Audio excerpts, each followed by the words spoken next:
شرک کا رجس ہے. آپ کہتے ہیں انہوں نے دودھ پیا ہے نجس پستان سے, دنیا میں آئے ہیں نجس رحم سے, انہوں نے دنیا میں آئے نجس صلب سے, کھانا کھایا ہے انہوں نے بچپن میں سارا بڑے عمر تک سب نجاست ہی نجاست میں رہتے تھے, تو یہ مصطفیٰ کیسے بنے؟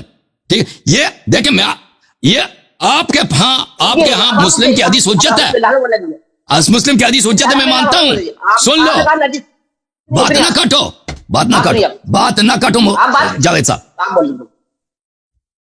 لیکن یہ جو آپ کی روایت ہے, آپ کی حدیث ہے, ہاں اس آپ کی مجبوری ہے, صحابہ کی مجبوری ہے کہ انہوں نے مسلمانوں کو یہ فخر بتانا تھا کہ ہم مشرک, اگر ہم مشرک زادہ ہیں تو ہم سے جو بڑا تھا نبی صلی اللہ علیہ وسلم وہ بھی مشرک زادہ, اسی لیے ان سے نسبت دی گئی ہے. ٹھیک ہے نا, کیونکہ آپ کے خلفاء کی یہ مجبوری تھی, ان کے اپنے عیوب کو کم کرنے کے لیے یہ رسول صلی اللہ علیہ وسلم سے نسبت دینا ان کے لیے ضروری تھا.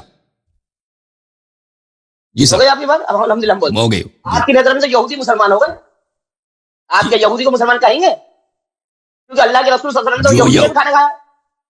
رسول صلی اللہ علیہ وسلم یہودیوں کے ہاتھ کا کھانا کھاتے تھے, یہودیوں کا ہاتھ کا کھانا دیکھیں انما یہودی پہلی بات ہے اہل کتاب ہے, وہ مشرک نہیں ہے, مشرکین نجس ہیں. انما ان طعام اہل الکتاب حل لکم وطعامکم حل لہم. مشرک کا مطلب نہیں معلوم آپ کو, شاید الحمدللہ آپ کو شاید مشرک کا مطلب ہی نہیں معلوم. مشرک کسے کہتے ہیں؟ اللہ کے سوا کسی اور کی عبادت کرنے والے کو مشرک کہتے ہیں. یہودی مشرک نہیں ہے, نجس نہیں ہے, حج کرنے جا سکتے ہیں وہ. آپ یہ کہتے ہیں کہ وہ حج کر لیں گے, آپ یہ کہنا چاہ رہے ہیں. دیکھیں قرآن مجید فرماتا ہے انما ان طعام اہل الکتاب حل لکم وطعامکم حل لہم. یہودی نصرانی اہل کتاب ہیں, یہ ان کو مشرک نہیں کہتے. فرمایا انہوں نے نجس کھانا کھایا, اللہ کے رسول یہودی گھر میں کھانا کھایا, جو مسلمان تھا جس کے گھر میں کھانا کھایا دے دیا گیا آپ کو. آپ کیا ہاں وہ آپ کا عقیدہ ہے. دیکھیں نبی صلی اللہ علیہ وسلم کو اگر نجس کھانا کھلا رہے ہیں یہ شخص, سند سے بات چلتی ہے الحمدللہ دلیل سے, اور دلیل کہتے ہیں وہی کو, اللہ کے رسول کی بات بھی وہی ہے. وما ينطق عن الهوى ان هو الا وحي يوحى. ہمارے پاس بھی سند ہے, آپ کے پاس بھی سند ہے نا. آپ کے سند میں یہی ہے کہ نبی صلی اللہ علیہ وسلم مشرک زادت ہے. اہل بیت طاہرین علیہ السلام کے سند میں یہ ہے کہ وہ حلال زادت ہے, وہ پاک زادت ہے نا. فرق یہی ہے, سند میں فرق یہ ہے. آپ بول رہے ہیں الحمدللہ, آپ بول رہے ہیں, آپ کو رکنا چاہیے ابھی الحمدللہ. آپ مسلم پر بحث کریے کہ اس کی سند ضعیف ہے اور اس وجہ سے ضعیف ہے, اس وجہ سے موضوع ہے, تو الحمدللہ آپ کی بات مانیے. اسی وجہ سے ضعیف ہے کہ یہ اب ضعیف یہ ہے کہ یہ سب نبی ہے, یہ سب نبی صلی اللہ علیہ وسلم ہے, شتم نبی صلی اللہ علیہ وسلم ہے, اور نبی کا شتم جو ہے وہ کفر ہوتا ہے, وہ حدیث نہیں ہوتی. آپ رکیے, ارے میں کہہ دوں گا قرآن کی آیت صحیح نہیں ہے کہ نوح علیہ السلام کا بیٹا کافر ہے, کچھ بھی کہہ سکتا ہوں میں. وہ قرآن کی آیت کا سے کیا تعلق ہے؟ میں کچھ نہیں کہتا. نوح کا بیٹا کافر ہے, وہ نوح کے لیے کوئی گالی نہیں ہے الحمدللہ, کیونکہ میں ایمان لایا اللہ پر. وہ نوح کے لیے کوئی گالی نہیں ہے, وہ نوح کے لیے کوئی گالی نہیں ہے اگر نوح کا بیٹا کافر ہے.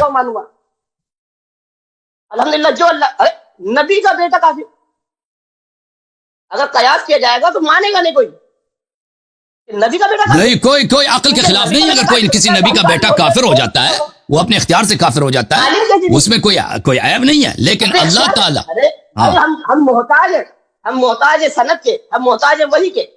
تو کوئی سند دکھاؤ نا پھر. ٹھیک ہے بھائی, کوئی سند دکھاؤ کہ نبی صلی اللہ علیہ وسلم. دیکھو جاوید صاحب, ایک شخص کو لایا گیا, کہا گیا کہ زنا کرائے, تو اللہ کے رسول نے فرمایا جاؤ اسے سنسار کر دو.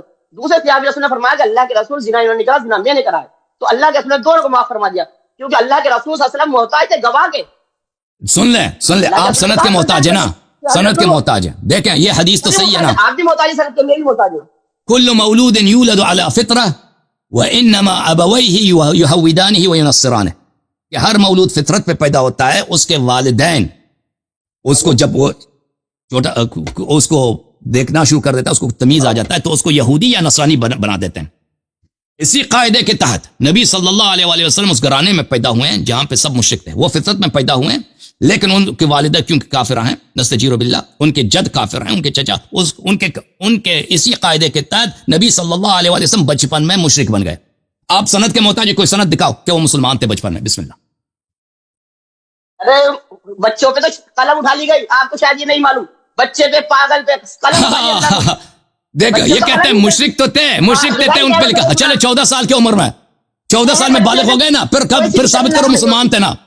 بچے پہ کوئی سیدھی شریعت لاگو نہیں ہوتی. 14, ٹھیک ہے بھائی, اللہ کے فرمان بچے کو قلم.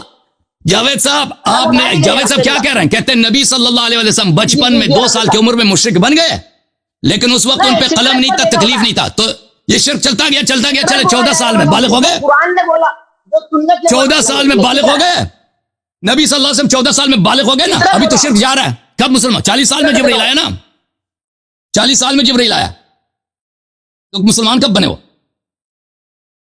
چلیں بچپن میں وہ تکلیف نہیں تھی، قلم میں تکلیف نہیں تھا، رفع القلم عن الصبی حتی یحلم، سبھی جب تک بالغ ہو جاتا ہے اس پہ کوئی تکلیف نہیں ہے، جب بالغ ہو گئے اس وقت تو مشرک تھا نا، ہے جی؟ کیا جواب ہے تیرے پاس؟ ہو گئی، جواب دے دو۔ الحمدللہ جی الحمدللہ ہم یہ کہتے ہیں کہ اللہ کے رسول نے نبوت کا اعلان کرا، ہم اس پہ قاصر ہے کہ اللہ کے رسول اس سے پہلی زندگی کے بارے میں اپنا کچھ نہیں بتایا، خاموش رہیں گے ہم، نہ ہمیں ادھر کا علم ہے نہ ادھر کا علم۔ تو آپ نے بچپن میں جو شرک ثابت کر دیا بھی نا، دیکھیں جب بچپن میں شرک تو آپ نے اعتراف کر لی، جی الحمدللہ بچپن میں شرک اعتراف کر لیا، اب آپ اسلام ثابت کریں نا، اسلام تو صاحب کہتا ہے بھائی ہم قاصر ہیں، کیوں قاصر ہیں؟ فطرت پہ پیدا ہوتا ہے بچہ۔ تمہارے احادیث کے روح سے نبی صلی اللہ علیہ وسلم نہ ان کے والد نہ صرف والدین مشرک بنتے ہیں، وہ خود مشرک بنتے ہیں۔ قرآن ہے فطرت پہ پیدا ہوتا ہے بچہ۔ نہیں آپ بولتے ہیں پھر جو ہم بولتے ہیں تو آپ غلط کرتے ہیں، ایسا آپ کے بیچ میں ہم نہیں بول رہے، اللہ نے کہا فطرت پہ پیدا ہوتا ہے بچہ، بات ختم ہو گئی، فطرت پہ پیدا ہوئے تھے، فطرت پہ پیدا ہوتا ہے لیکن اس کے والدین اس کو یہودی نصرانی بھی بناتے ہیں، یہ تو بھی ہے نا، آدھی حدیث کیوں پڑھتے ہو؟ نہیں یہ نہیں ہے، کہیں پر بھی نہیں ہے۔ نہیں یہودانی نوح علیہ السلام نے اپنے بیٹے کو مسلمان بنا دیا، یہودانی و نصرانی، پیدا ہوئے تھے کیا؟ ایک ہی تو دلیل ہے آپ کے پاس، نوح علیہ السلام کی جو بیٹا پیدا ہوئے تھے وہ مسلمان پیدا ہوئے تھے، کوئی دلیل بالکل دیجیے۔ فطرت پہ پیدا ہوئے تھے، نبی اللہ نے ان کی تربیت میں کوئی کوتاہی نہیں کی ہے، بعد میں بڑا ہو کے وہ بدبخت ہو گیا۔ مسلمان پیدا ہوئے، مسلمان تھے نا وہ بچپنے میں، ہاں کافر کب ہوئے وہ بالکل، بتاؤ آپ؟ نوح علیہ السلام کے بیٹے کافر بعد میں جب بڑا ہو گیا کافر ہو گیا، بدبخت ہو گیا نا، بچپن میں تو کافر نہیں تھا، بچپن میں اچھا تھا وہ۔ اچھا سنت تو پیش کریے تھی، اس کی دلیل یہ ہے کہ نوح علیہ السلام معصوم تھے، نوح علیہ السلام نے اپنے بیٹے کی تربیت میں کوئی کوتاہی نہیں کی، سب لوگوں کو تبلیغ دین دیتے تھے، اپنے بیٹے کو نہیں دیتے تھے، دلیل ہے۔ ارے فرمان رسول پیش کریے، فرمان الہی پیش کریے نا آپ، دلیل کا مطلب نہیں سمجھتے۔ تو آپ کوئی دل فرمان الہی پیش کیجئے کہ وہ بچپن ہی سے کافر تھا، کون؟ نوح کا بیٹا بچپن سے کافر تھا، آپ کے پاس تو کوئی دلیل نہیں کہ وہ شروع ہی سے ماں کے پیٹ سے کافر تھا، یہ تو نہیں ہے۔ اللہ کے رسول صلی اللہ علیہ وسلم مسلمان نہیں۔ شیخ صاحب آپ کلام کو منتقل نہ کیجئے نوح کے بیٹے کی طرف، آپ گستاخی کریے، بہت زیادہ بڑی گستاخی کریے اللہ کے رسول شان میں یہ الفاظ بول کر آپ نے، بہت زیادہ، ہم آپ کا بہت الحمدللہ۔ ہم نے کیا گستاخی تو آپ کر رہے ہیں کہ آپ نے نبی صلی اللہ علیہ وسلم کو خود اعتراف کیا کہ بچپن میں وہ مشرک تھے، آپ نے خود بولا، اب مسلمان کب بنے؟